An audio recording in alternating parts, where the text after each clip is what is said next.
Selon les nouvelles prévisions publiées par la BCE, l'inflation devrait se maintenir à 2,2% en 2025, alors que les prévisions précédentes tablaient sur une baisse du taux à 2%.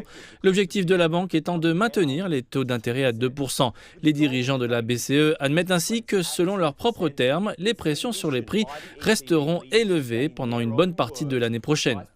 Malgré cela, la BCE a décidé de réduire le coût des emprunts pour la première fois depuis près de 5 ans, réduisant de 25 points de base le taux d'intérêt, ramenant ainsi le taux de dépôt à 3,75% alors qu'il avait atteint un niveau record de 4%.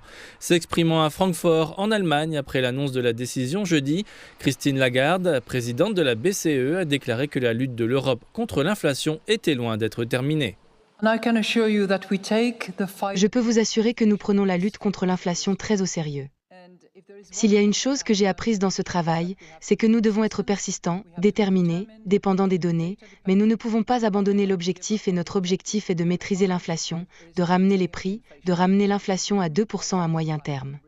Les marchés avaient largement anticipé cette baisse dans le bloc des 20 nations qui utilisent l'euro comme monnaie. La BCE rejoint ainsi les banques centrales du Canada, de la Suède et de la Suisse dans la réduction de certaines des plus fortes hausses de taux d'intérêt de l'histoire récente. Certains observateurs de la BCE ont déjà suggéré que d'autres réductions seraient nécessaires pour stimuler l'activité économique en Europe.